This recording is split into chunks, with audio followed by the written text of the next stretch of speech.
You can start. Yeah. So, hello. Good evening, everyone. Hi. Thank you. Thank you for joining on a very short notice. And so, to begin with, to our audience, I will first introduce our guest today. Today, we have with us Susmita from Pencil Brick Foundation. She is the founder of Pencil Brick Foundation. We have Arunima from Barefoot Education Foundation with us. And then we have Eshna from Varitra Foundation. Susmita is associated with Pencil Brick Foundation, is a co-founder of Pencil Brick Foundation. And Arunima is associated with, leads a program called Ranuma program. Going ahead, they will talk in more detail about these programs. And Eshna, on the other hand, is associated with a library program in Haryana. So we will start the discussion. Today, we have gathered to discuss how important is micro innovations in education, and how far we have reached, and how far where we want to go with micro innovations. So we will discuss that. First of all, to set the context, I will talk a bit about micro innovations, what my understanding and what Mantra's understanding has been of the micro innovation. Is that the National Education Policy has laid out very inspiring objectives for the school education system. So different actors in the ecosystem will need to work together to ensure that students get the desired conducive environment for education. And this will also necessitate new behavior and practices to be learned and practiced by the stakeholders. And bringing this change at a systemic level will be overwhelming and daunting at the same time. So what we do is, what the proposed solution is, micro innovations. So via micro innovations, what we can do is break down these daunting and challenging processes into very simple and achievable steps for the teachers, for the other stakeholders, and then make it achievable. So that has at Mantra, that has been our practice, that even if the goal is very big, what we do is we try to break that into its simplest form, the smallest form, and then try to begin with that and see how far we can go. And every step we take, that takes us closer to the larger goal. So that is how we have looked at micro innovations. And today we have gathered here to discuss that how other organizations in the ecosystem working on education are using micro innovations. So first, I think we can begin with Arunima from Barefoot Education Foundation, and know how Barefoot has been using micro innovations in their practices and in areas where they work. So Arunima,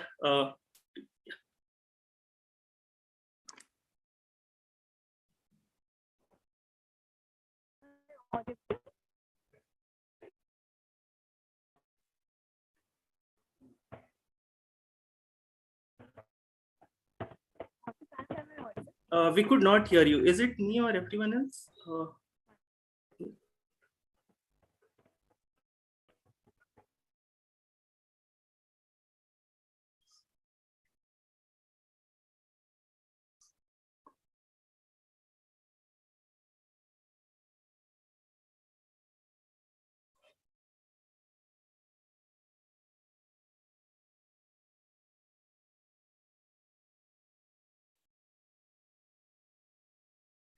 I think meanwhile we can go with Susmita, and then once Arunima fixes the network, then we can come back to us. Sure. Great. Thank you so much for the space to be able to discuss about micro innovations. So firstly, I feel like all the NGOs over here, all the players in the system are micro innovators for the system itself. So we are all picking like smallest of the issues and breaking the goals down for our own selves to be able to achieve them. At Pencil Bricks, what we work towards is empowering the teachers to empower the classrooms that they work in. So we work with government schools. We are based out of Pune. So what we do, believe in is storytelling and play. These are the two main tools that are like a strong, pedagogy tools for the teachers, and as well as creates like a very engaging and rich classrooms for children. So we create, the environment in such a way along with the teachers to be able to execute the foundational literacy, numeracy, and as well as life skills inside the classrooms, which are, enriched classrooms is what we, sorry, is what we are working towards. So this is one of the, goal that we have set out for the organization as a micro innovation. Under this, there are multiple innovations that do keep happening, and as well as keep happening at the ground level as well. But I'll touch upon those later. This is just of like a setting context of what PencilBits does.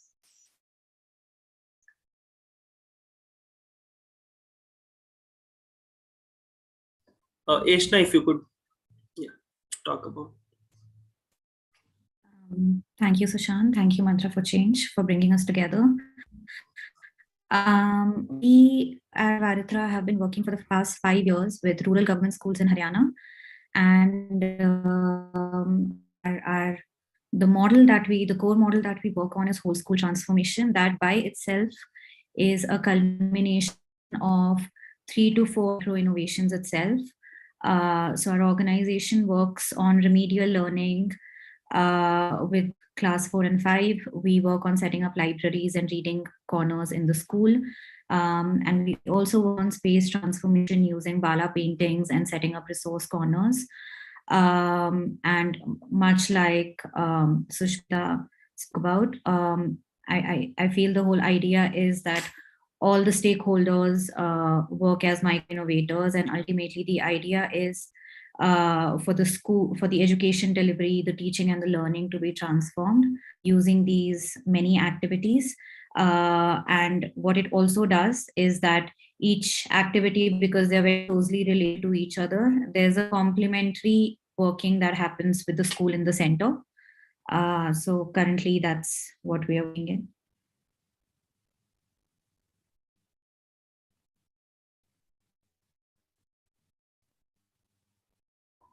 Arunima.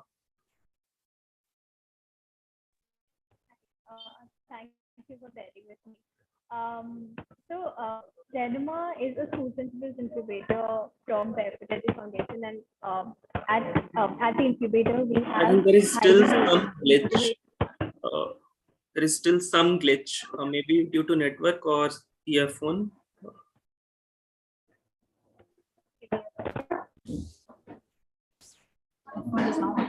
Can you hear me now? Yeah, is it perfect. better? Much better. Okay, great. I think it was the earphones. Renuma is a program under Pedagogy Foundation, which works with highly motivated school leaders, and they are a part of an incubator wherein they run projects which are micro innovations, right? And these projects range from school projects to community projects to student level projects, and these are small projects that they do in the classroom, like no textbook teaching, project-based learning, gamification of content, running a school radio or a school student agency. So they take up these projects at different levels throughout the 2 years and try to see what innovative pedagogies can they apply in school and look at the school as an organization as a whole.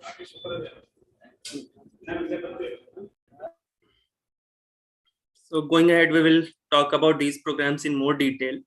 One of the recent, like few days before, I was going through one of the speech talk by Abhay Jera. He is the Chief Innovation Officer at Ministry of Human Resource and Development. And he was talking about the need, the artificial intelligence these days. And he was talking that nowadays you could see that we do not need bank for banking, like a physical bank. Most of us can get a banking account now without going to the bank. A physical bank is not required for banking, but still we need banking. And he was telling that in coming years, it might happen that people will not need school, but still need schooling. and need education. So what is that one thing that which artificial intelligence could not give, but a physical school can give? And in that part, he talked that artificial intelligence could not give that morale, that values, confidence. So as long as these small things are there, schools are required, so that they cannot give. And in that process, every day, these small things like building confidence in child. So we as an organization, when we work, even these small things like building values, ethics, confidence, morale, all of these matters a lot as small micro innovations, okay, that we can do, which, and as long as we are able to do that, we are relevant. This space is relevant. Schools in their physical shape is relevant. So drawing from that, I wanted to have a discussion on that, that what are these few things that you think are important and that will keep the civil society organization, the non-profit organizations relevant in education? How are we relevant and why are we relevant here? So can we have something on this? Yeah.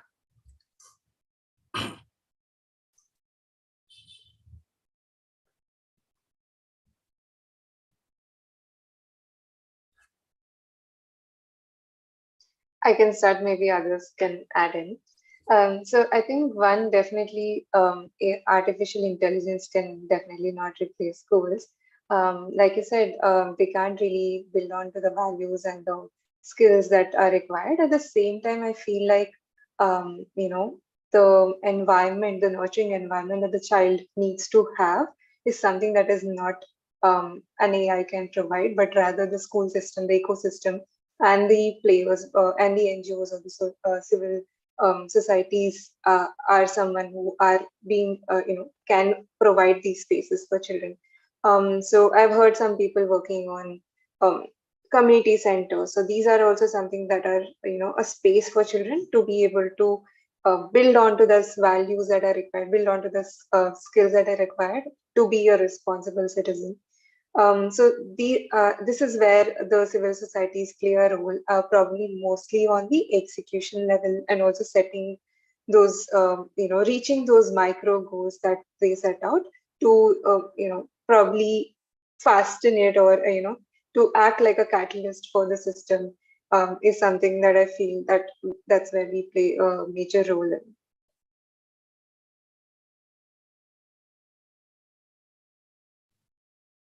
Just taking forward to what Sushmita said, I think, yes, I also second artificial intelligence can never be a permanent replacement for schools or any sort of learning spaces, offline learning spaces. And at the same time, I think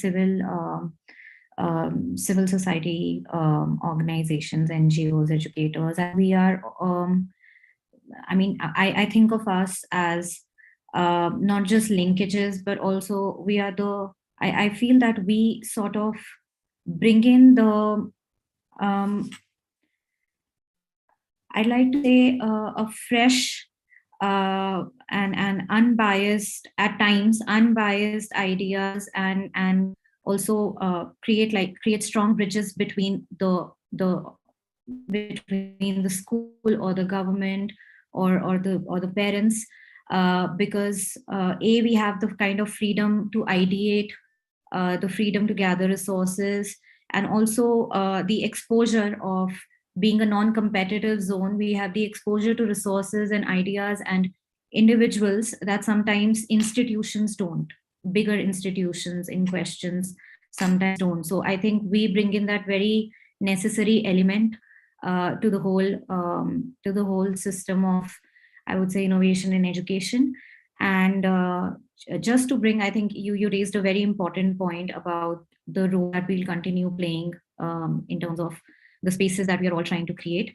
I think it's very necessary to also see education not just as in terms of the activities that our innovations are trying to are trying to facilitate in the schools. It's also the idea behind those micro innovations. What ultimately we are all trying to do is strengthen some cultures, strengthen some habits, as you said, values.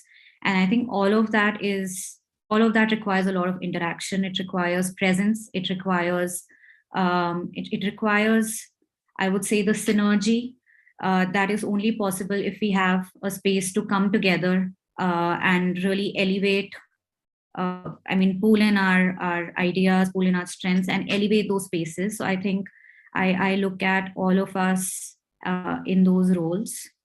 So those are my 2 cents. I think just adding to Aishna's point, I completely agree that AI cannot take the entire schooling system away, because the school is where you build connections, you collaborate, you form that network, you learn 21st century skills at hand.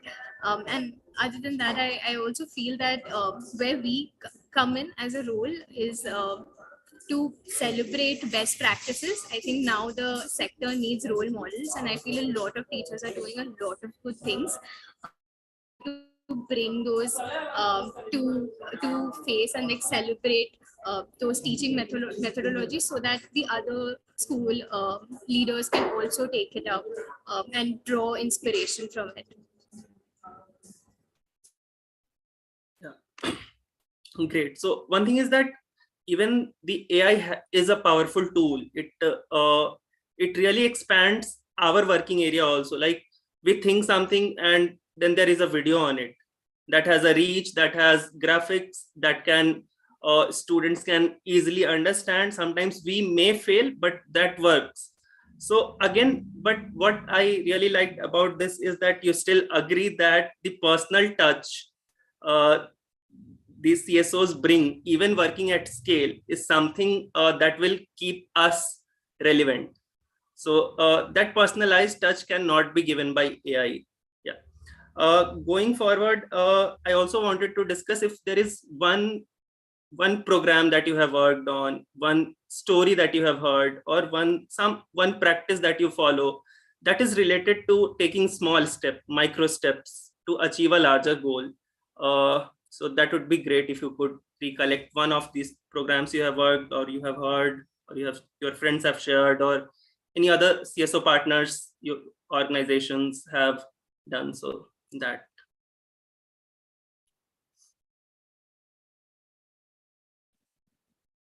I can probably share like 2 small examples. One, this is from a team member.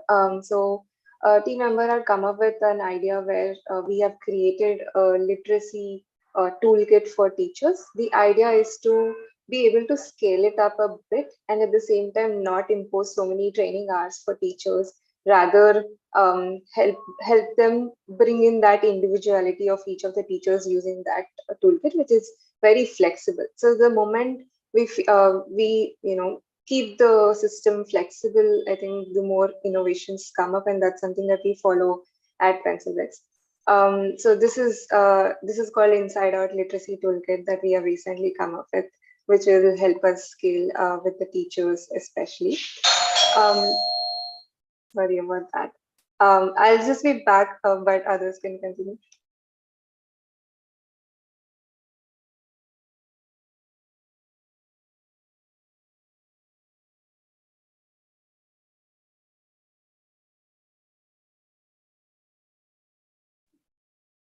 Arunima, would you like to? Okay. I think I'll be able to give you a lot of context of because we work with schools, what happens in the schooling system. So I think there are small steps that school leaders take for a larger outcome, and it's targeted towards holistic education. So there's a school named Sir Sayyad in Bombay whom we work with. She started project-based learning, and that through project-based learning, she has actually ensured student engagement and parent engagement in class and to join learning. There is a school, Gurukul, in Malvani in Mumbai, who has worked with gamification of content. So in the showcase of content, I'll give you one small example wherein, during their showcase, they actually wanted to present the 8 planets, and the kids were dressed up as 8 planets, and there was a game where you throw the ring into into the cone, and whichever planet gets the ring, the child turns and tells you the information about it. So the showcase is not just a normal showcase, but it's actually thought through, and all of this is through student agency. The students have thought all of this. Something like a math marathon, wherein kids, run like they stand in 4 lines, and each line runs to a point, solves a sum, goes back, and the next person comes in. So the first line winning it is like just wins, but through this learning is happening, this joy in learning. There is a school in Bangalore, Sri Padmashri High School, who runs a school radio, which is completely owned by students, and the idea behind it was that students research, and students have great communication skills, plus parents come to know what's going on in the school. We also have a school, Purushottam High School in Bombay, who runs a livelihood program because they strongly believe that the students need to know or have some insights on what they are equipped to face the world. So they run programs like tailoring classes, beautician classes, MSCIT courses. So I feel now educators are recognizing this, and we see that, and it just makes us happy every day. So yeah, there was a few stories from.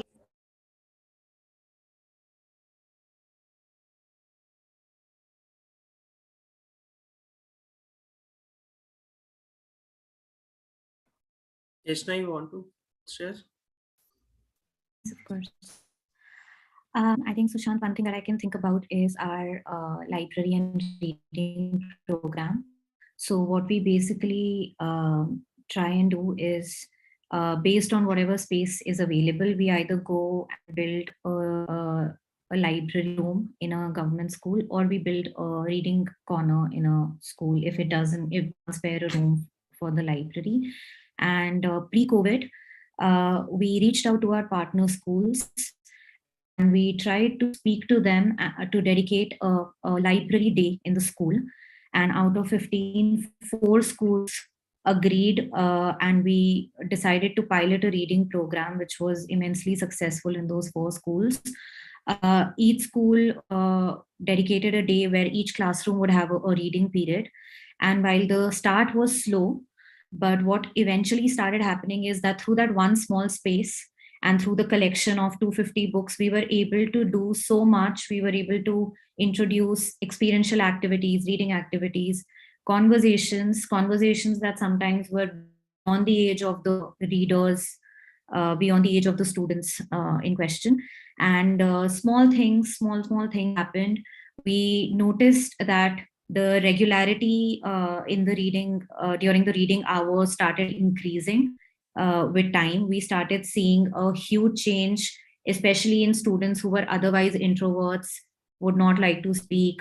The non-readers, especially in the class, if it's a class of 30 students, and if there are 5 non-readers at the beginning of the year, they necessarily did not start reading by the end of the year, but they were active in managing the library. So which was very interesting for us to see. And small activities where we would encourage them to write letters, multilingual letters, and then go to the village post office to post those letters, or for them to conduct reading activities, eventually looking at the moderator.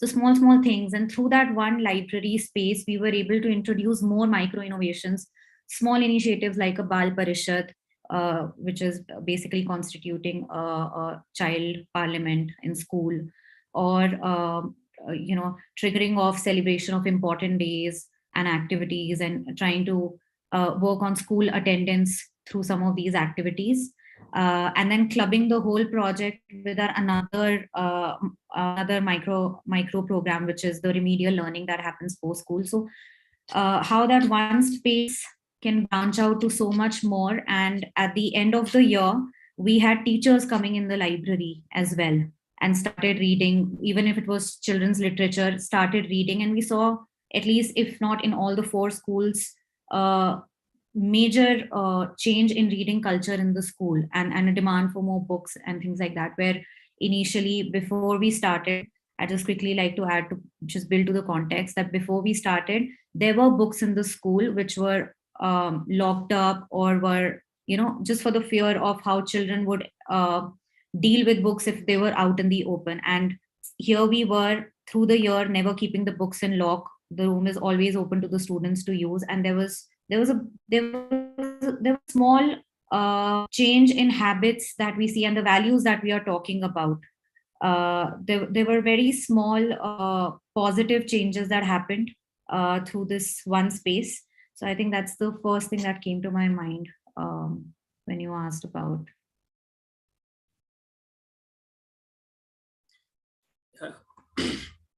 Great. So many micro innovations that we have space for in whatever programs we do, and then it branches out into micro innovations. And so one of the recent example I will share what Mantra for Change did in Bihar with Bihar Education Project Council was a parent-teacher meeting, and at scale in 70,000 primary schools in Bihar. And one of the and it happened, the PTM happened on one day, like it was a one-day event, and in all 70,000 schools it happened on the same day. But for that 7 to 8 days went into inviting parents through different mode. So invitation letter, WhatsApp pe message karna, all of that happened. But what was most interesting was that a radio ad came. A 15-second 20-second ad used to come on radio every evening, and that used to invite parents to the school and announce the date and time, that on this date at this time you have to come to school. Parents had to come to school, and that used to come every day, twice, thrice in a day. And still, especially in northern Bihar, radio has a good coverage, so people still use radio, rely on radio. Yeah.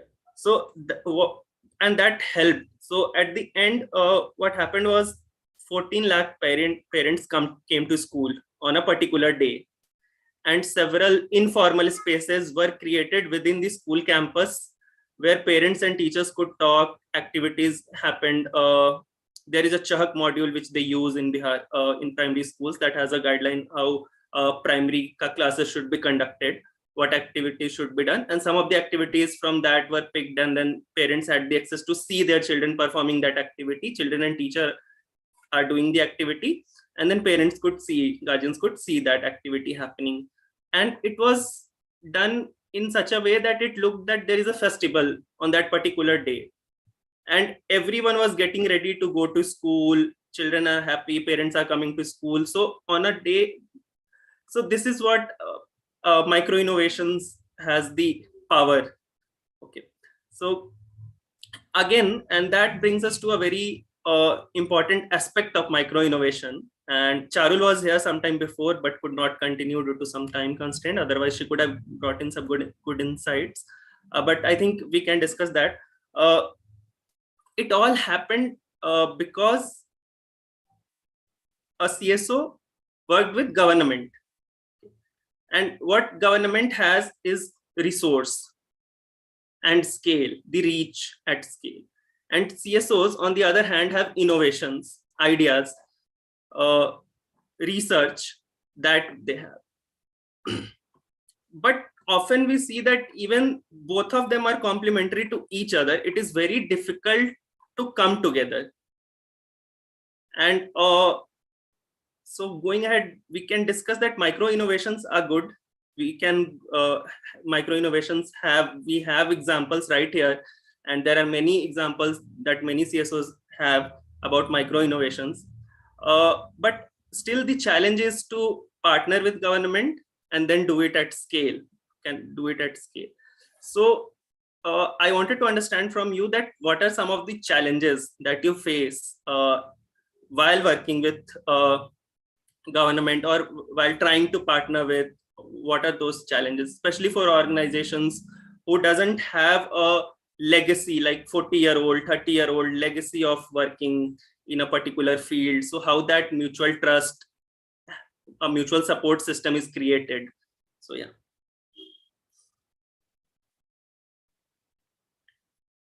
I can go first. Yeah.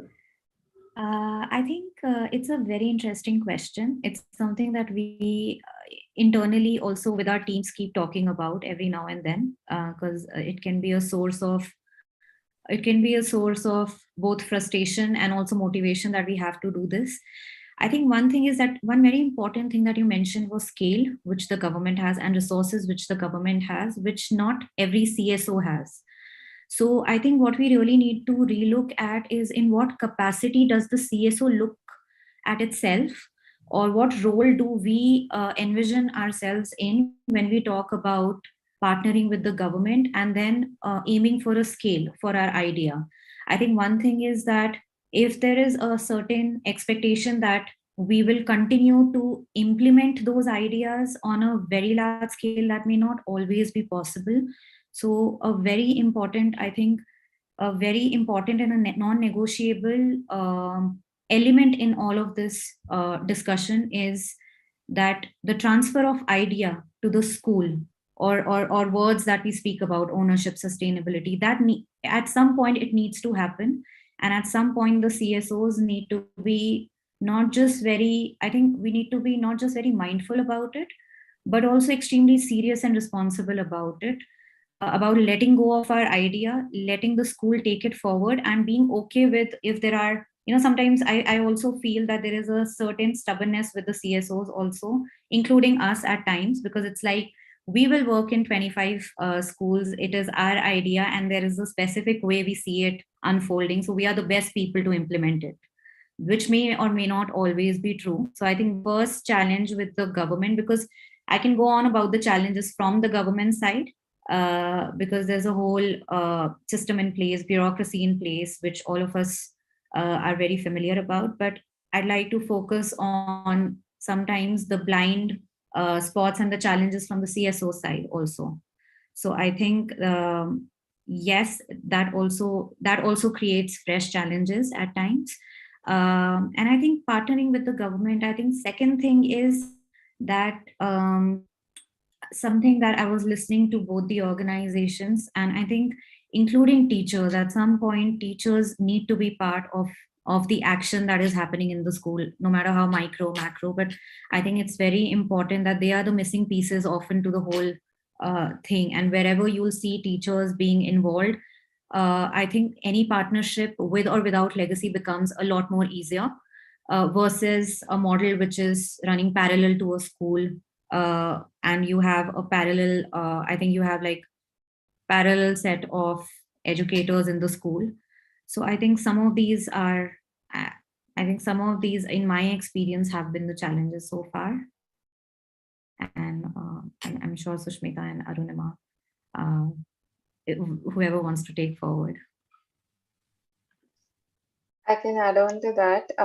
So definitely agree on the blind spots of the organization, on the CSOs as well. At the same time, for us, we are a 2.5-year-old organization. So what the challenges that we might face at an early age would be quite different from a later stage. So something that we've observed with our, the government officials or the interactions that we've had is also, since these are micro innovations and there is research backed micro innovations, and we believe that this is going to bring a change, and we are also testing out at the same time.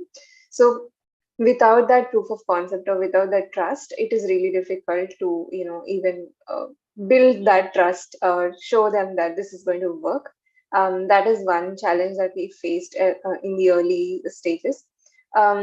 Then there is also sometimes, or a lot of times, there's this mismatch in the requirement.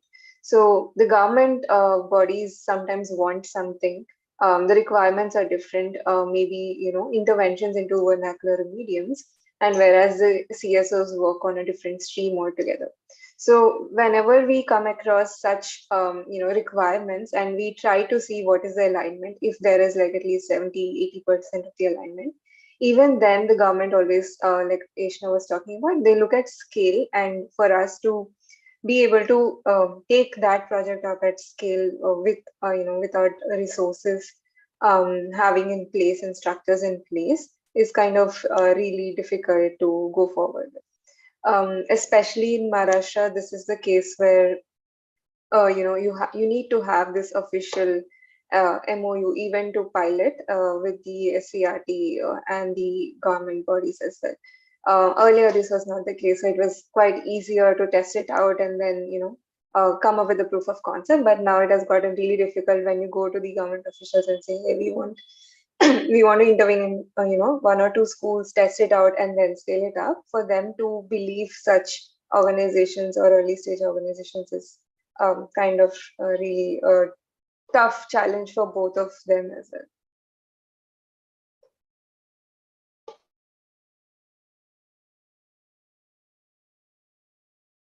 I think I have Aishna and Sushmita shared the major chunk of it, like all of it, the struggles and also the blind spot. I think Aishna, thank you for pointing that out, because at times organizations need to contextualize things for and for government, because it's the content that's relevant to the ground.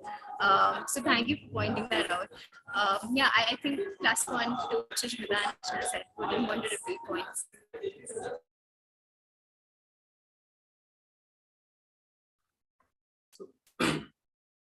Agree to what all of you have said, and what makes this interesting is that, like I said earlier, the coming of NEP has opened gates for CSO partnering, because the requirements of NEP is such that the government system cannot do it in isolation.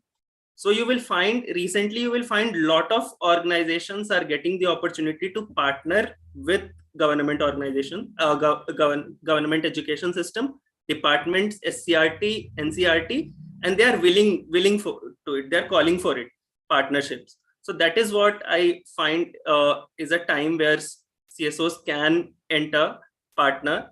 The mantra that has worked for Mantra is that whatever programs that we have designed at Mantra is not to completely change the existing system, but the programs that can fit into the system and sustain. And then once you fit into the system, once you are there inside, you can put that force from inside. Okay, so from outside, if we are exerting any force, that will repel and that will not make any effect. So what we have been like in 5 of the states that we are working, and in partnership with SCRT and then state education department, our mantra has been that just get inside, adapt to the existing system, and then from inside try to bring change. So yeah, that also brings us to the conclusion of Drishtikone. We had some great stories from all of you, and we look forward to having more such sessions where we can bring different topics and discuss. But before ending that, I would also like to talk about what has been one of the, at organization level, leave about micro innovations in to change something at the larger level, at scale. But what has been that one that personally, individually, I would like to ask you, that what has been one of your micro innovations or small steps that you take in your life every day? Because as most of the times, the kind of work which we do could be overwhelming, and that also needs, when we see it at scale, that seems that, oh, this is very big work that I have chosen to do and I might not. So it is not making any change, because what we are doing is we are trying to transform a school, transform a life. We could not keep track of it. Suppose if we are working with 1 children, and to measure the success, we need to track it for 40 years, 45 years, 30 years. Some may not succeed even at that. So how do we measure ourselves, that have we done anything or not in their life? Have we made any change in their life or not? And that could be very overwhelming, like we do not know. So what is that one thing that keeps you going? What is that one step, small practice you do? All of you, like one thing which you do, could share, would be great. I can take this first. I feel at the organization or even at the team, what really works is thought partnering, and just bouncing for, right? And you need to discuss ideas. And I think that collaboration or peer learning groups that we say, right? It also works at the team level and also organizations level. So sometimes we aren't sure. We reach out to other organizations. Hey, what are you doing? Can you suggest, and working in the similar ways, right? So we have that collaboration, and we know that for us the impact matters. But to reach there, we have to share ideas. So I think that's one small step that we do at Barefoot, across all teams and across all people who work there. Yeah.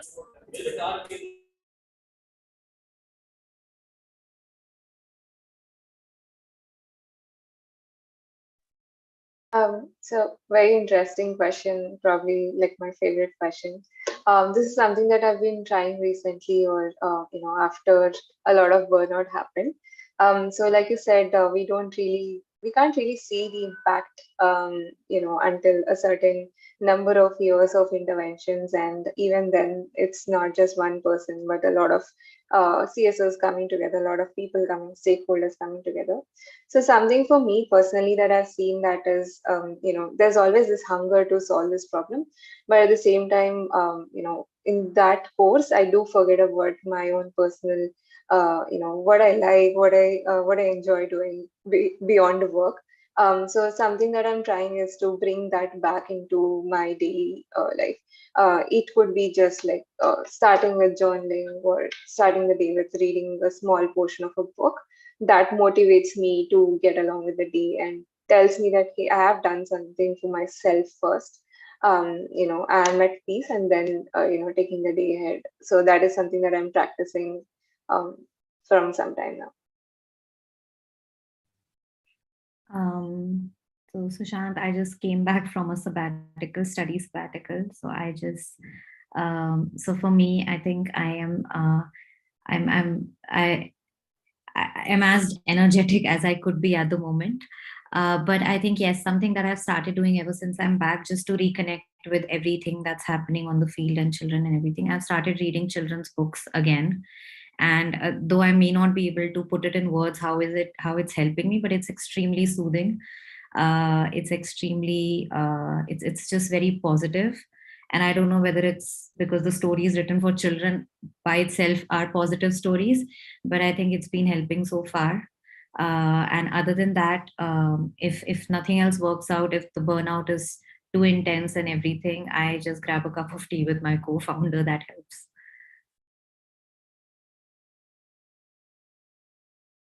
With this, we have come to end of this session. Thank you again for joining. Hope we could meet and create more such spaces where we can discuss, so that even the CSOs are working, there is a lot of isolation. Okay, and sharing of there are very less platforms where these CSOs can come, share their ideas, share their view of what is micro innovations to them. And for different organization, it could be different. Some of them can just try to be micro innovations. They have micro innovation, they can push it to this scale. Others do not have that reach, that partnering to make it to this scale, but doesn't mean that what they are doing is not making an impact. It is just that the impact is do not have this scale. So, but again, their idea, it is not that their idea is not useful. So yeah, such platforms are very important, where we can know about the practices and continue following the best practices, learning from each other. Thank you all thank you for joining today. And I hope our audience had some insights from this, and people who could not make it will surely come back and see this on YouTube. Thank you, everyone. Thank you so much. Thanks a lot for the space. Thank you. Thank you very much. Thank you. Bye.